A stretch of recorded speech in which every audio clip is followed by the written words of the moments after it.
if you did feel sick at the beginning of COVID-19, you were less likely to say that I don't feel well, or you're more likely to say that it's just a cough. They were the shocking findings that sent ripples through the NHS. Our survey that ultimately revealed ethnic minority staff think discrimination is the reason they've been hit so hard by COVID-19. I can't help but worry. If I get it, will I end up like them? We invited some of the most influential ethnic minority members of the health service to give their assessment.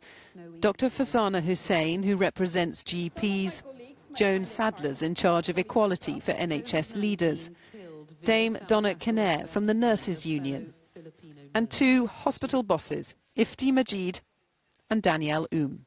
What is your reaction? Are you surprised by our survey and the results from it?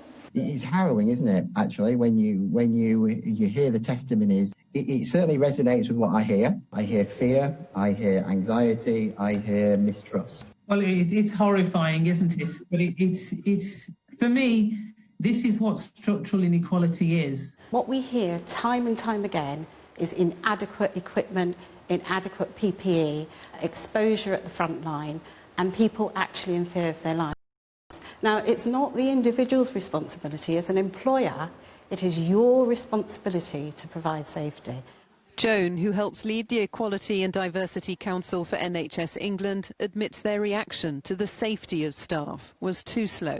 We haven't acted as quickly as we can, and that's something that we have had to try and instill in our organisations and work with organisations to do. In terms of risk assessments, are they happening? You know, we still don't know that, actually. So, Ifti, are you definitely doing your risk assessments? Oh, yes, absolutely, definitely. Have you moved staff? Have you actually moved BAME staff from specific wards or roles that perhaps they shouldn't be in because it's putting them at greater risk?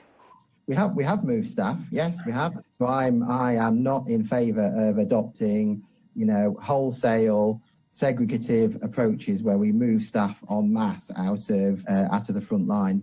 The problem we found is, for those not redeployed to less risky areas, many are too afraid to speak up.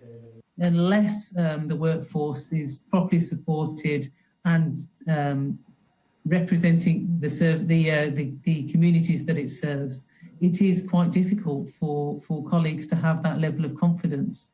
To the bosses then, who've both lost members of staff, feel in any way responsible? I will say that I did a lot of soul searching about that. There is no worse thing than death.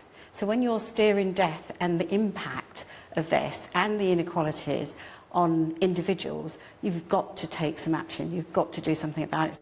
Next week, the government will publish the first part of its review into the impact COVID-19 has had on ethnic minorities. So it's really now about working together, and this has shown that this is really not just about this pandemic. It's exacerbated an issue that was there, and if we're ever going to change it, it's now. I think we now need to be holding people like me to account. So this is not about COVID.